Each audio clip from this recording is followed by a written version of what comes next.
बिस्मिल्लाहिर्रहमानिर्रहीम। अस्सलाम वालेकुम नाज़रीन, आप देख रहे हैं क्रिमिनल लीगल इन्फो।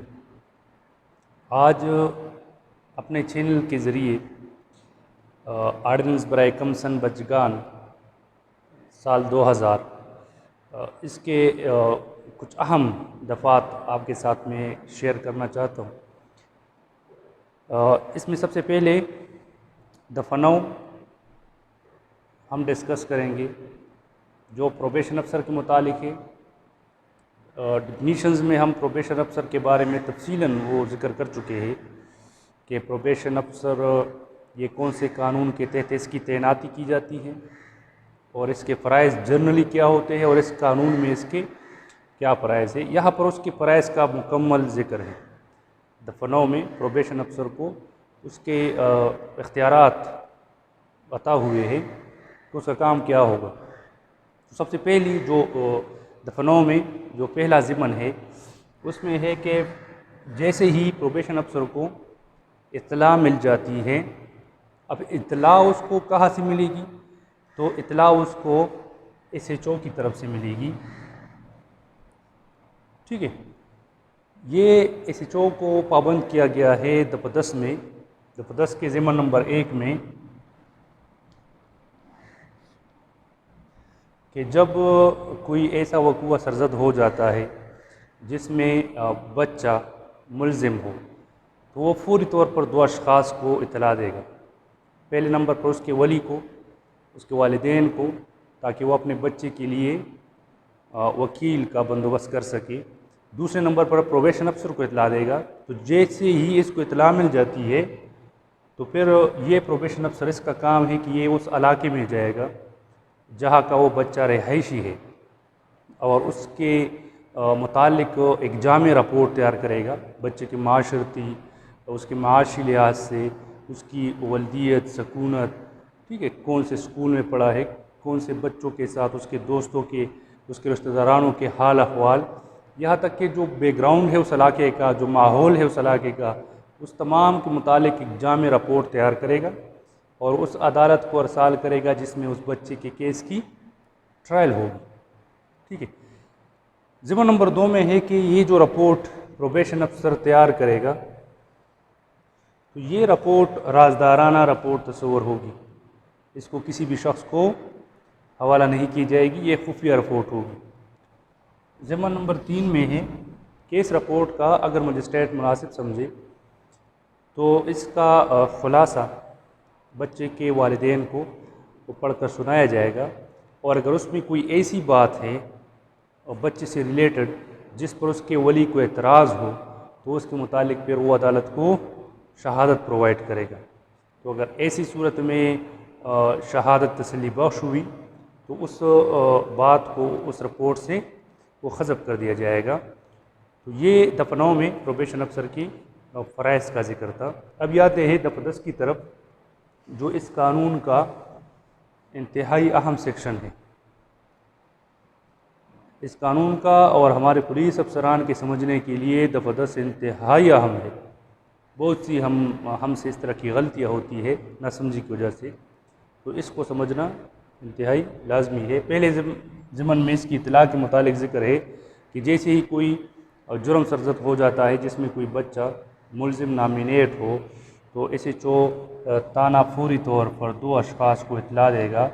एक बच्चे के वली को, वालिदैन को, उसको बताएगा कि आपके बच्चे को हमने गिरफ़्तार किया है और फ़ला दिन, फ़ला तारीख़, फ़ला वक़्त, फ़ला जगह फ़ला मजिस्ट्रेट को पेश करेंगे ताकि वो वकील का बंदोबस्त कर सके। दूसरे नंबर पर प्रोबेशन अफसर को इत्तला देगा ताकि वो दफ़ा 9 के मुताबिक फिर उस इलाके में जाकर उस बच्चे से मुतालिक एक जामे रिपोर्ट मुरतब करे, उस अदालत को अरसाल करे जिसमें बच्चे की ट्रायल होगी। दूसरे ज़िमन में है कि अगर बच्चे पर ऐसे जुर्म का इल्ज़ाम है जो नाकाबिल ज़मानत है, जिसमें बेल प्रोवाइड नहीं हो सकती बच्चे को, तो उसको 24 घंटे के अंदर पेश किया जाएगा मजिस्ट्रेट को। ये एक बात समझने की है कि बच्चों के और औरतों के जो मामलात है वो तकरीबन सेम टू सेम है। जिस तरह औरत को अगर रात को गिरफ़्तार किया जाता है तो उसी वक्त उसको पेश किया जाएगा। इसी तरह बच्चे के मुतालिक भी ये हुक्म है कि उसको 24 घंटे के अंदर, अब यह अगर बात अंदर की जगह पर अगर 24 घंटे के बाद लिखा जाता तो फिर हमारे साथ 61 CRPC के इख्तियारात होते 24 घंटे बच्चे को हिरासत में रखने के, लेकिन यहाँ पर 24 घंटे के अंदर है तो यहाँ पर हमारे साथ 61 CRPC के इख्तियारात नहीं है। जैसे ही बच्चे को गिरफ़्तार किया जाएगा तो उसी वक्त उसको मजिस्ट्रेट को पेश किया जाएगा। अच्छा, इसके बाद है कि अगर बच्चे पर ऐसे जुर्म का इल्ज़ाम है जो काबिल ज़मानत है, जिसमें बेल प्रोवाइड हो सकती है, तो 496 CRPC के तहत SHO भी उसको ज़मानत पर छोड़ सकता है और मजिस्ट्रेट भी उसको ज़मानत पर रिलीज़ कर सकता है। ठीक है, SHO ने नहीं छोड़ा है ज़मानत पर तो मजिस्ट्रेट को जैसी ही पेशी पर पेश किया जाता है, मजिस्ट्रेट को चाहिए कि उसको ज़मानत पर रिहा कर दे। लेकिन इसमें चंद बातें हैं। अगर मजिस्ट्रेट महसूस करे कि इसको मैं ज़मानत पर रिलीज़ करता हूँ तो ये मुजरिमान ग्रोह से मिल जाएगा, ठीक है, जराइम करने लगेगा, उसके वली दस्तयाब नहीं है, ठीक है, इसकी जान को मुखालिफ फरीक से ख़तरा हो सकता है, तो इन सूरत हाल में फिर उसको ज़मानत पर रिहा नहीं किया जाएगा बल्कि प्रोबेशन अफसर को हवाले किया जाएगा या किसी दीगर फलाही इदारे को भी सौंप सकता है, ठीक है, या किसी ऐसे शख्स को भी जिसको सूबाई गवर्नमेंट ने इसके लिए मुकर्रर किया हो, ठीक है, तो उसको फिर बच्चा हवाला किया जाएगा। अब ज़िम्मन नंबर 4 में है कि अगर वली दस्तयाब हो जाता है, जिस तरह हमने भी जिक्र किया है कि वली दस्तयाब नहीं है, तो फिर ऐसी सूरत में उसको ज़मानत पर रिहा नहीं किया जाएगा, तो गो के जुर्म काबिल ज़मानत है। तो अभी नेक्स्ट है कि जैसे ही उसका वली दस्तयाब हो जाता है तो फ़ौरन उसके बच्चे को उसको ज़मानत पर हवाला कर दिया जाएगा।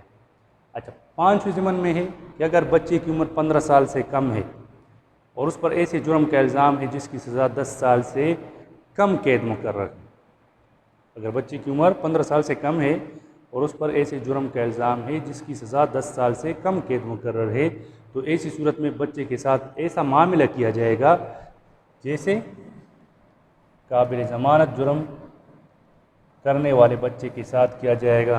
तो काबिल ज़मानत के बारे में अभी हमने पढ़ा है कि उसको ज़मानत पर रिहा किया जाएगा, ठीक है, अगर उसकी उम्र 15 साल से कम है और उस पर ऐसे जुर्म का इल्ज़ाम है जिसकी सज़ा 10 साल से कम कैद मुकर्रर है। अच्छा, इसके बाद ज़िम्मन नंबर 6, अगर बच्चे की उम्र 15 साल से कम है तो उस पर 2 कवानीन का इतलाक़ नहीं होता।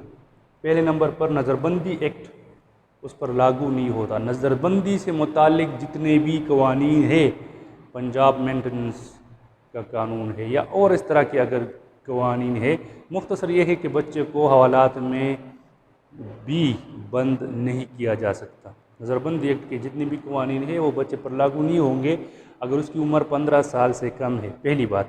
दूसरी बात, अगर बच्चे की उम्र 15 साल से कम है तो उस पर बाब 8 ज़ाब्ता फौजदारी लागू नहीं होगा। बाब 8 में क्या है?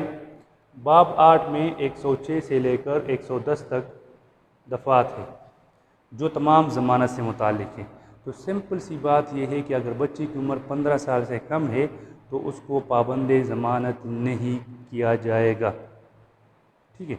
अच्छा, इसके बाद जो आखिरी ज़िम्मन है ताख़ीर के मुतालिक है कि अगर बच्चा कैद में है, ठीक है, ट्रायल शुरू है केस की और बच्चा कैद में है, तो 2 सूरतों में फिर बच्चे को रिहा किया जा सकता है अगर ताख़ीर मुद्दई फरीक की तरफ से हो रही है, ठीक है।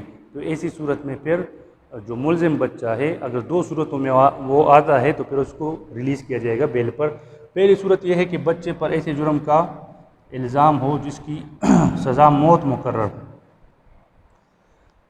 और बच्चा बदस्तूर 1 साल से कैद में हो और ट्रायल केस की वो अभी भी शुरू है, तो ऐसी सूरत में बच्चे को फिर ज़मानत पर रिहा किया जाएगा। अगर ताख़ीर मुद्दई फरीक की तरफ से हो रही है, वो इस तरह के हथकंडे इस्तेमाल कर रहा है कि तारीख़ पर तारीख़ चेंज कर रहा है ताकि मुलजिम फरीक को ज़्यादा से ज़्यादा उसको तंग किया जा सके या और इस तरह के मकासद हो।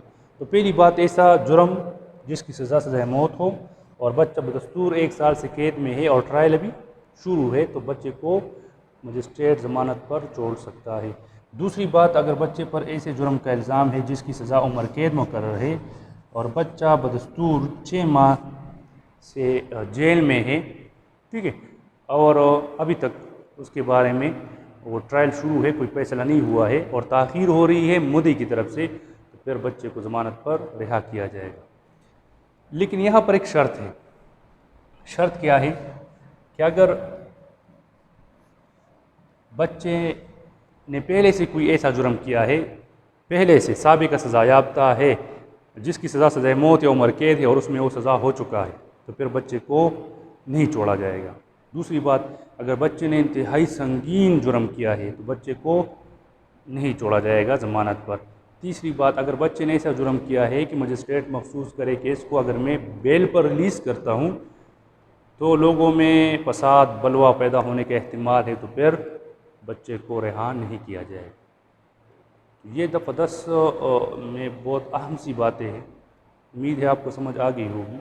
इसके बाद एक और सेक्शन है जो आखिरी है इस कानून का, दफ़ा 12, कि वो कौन से अहकाम है जो बच्चे पर लागू नहीं होंगे। ठीक है, तो पहले नंबर पर है कि बच्चे को सज़ाए मौत वो नहीं दी जा सकती। ठीक है, बच्चे से मुशक्क़त का काम जेल में या किसी भी जगह पर बरसरे इदारे में हो, वहाँ पर उससे कैद बामुशक्क़त वो मुशक्क़त का काम नहीं लिया जाएगा। बच्चे को जिस्मानी सज़ा नहीं दी जाएगी। ठीक है, उसके हाथों में हथकड़ी और पैरों में बीड़िया ये नहीं डाली जाएगी। ये अहकामात बच्चे पर लागू नहीं होंगे। लेकिन इसका मतलब ये नहीं है कि पुलिस के पास इख्तियार नहीं है बच्चे को हथकड़ी या बीड़िया डालने का। यहाँ पर हमें इसी दफ़ा 12 में इख्तियार दिया गया है कि अगर बच्चा सरकश है, सीना ज़ोर है, उसके भागने का ख़तरा है, तो फिर उसको हथकड़ी लगाई जा सकती है। ठीक है, ये इस सूरत में अगर बच्चा मुज़ाहमत के काबिल नहीं है तो फिर उसको हथकड़ी नहीं लगाई जाएगी। लेकिन बाज़ बच्चे से होते हैं जो बहुत ज़्यादा तेज़ होते हैं, उनके भागने का कभी इम्कान होता है, तो इसी सूरत में फिर उसको हथकड़ी लगाई जा सकती है। तो ये चंद दफ़ात आड़े नंबर कमसन बचगान के कोशिश की है कि आपको बेहतर तरीके से समझाऊँ। उम्मीद है आप समझ गए होंगे। फिर भी अगर किसी का कोई सवाल है जहन में तो वो शेयर कर सकते हैं हमारे साथ। इंशाल्लाह हमारी कोशिश होगी कि आपको आपके सवालात के जवाबात पर वक्त वो दिए जाए। आज के लिए इतना, मुझे इजाज़त दीजिए। अल्लाह हाफ़िज़।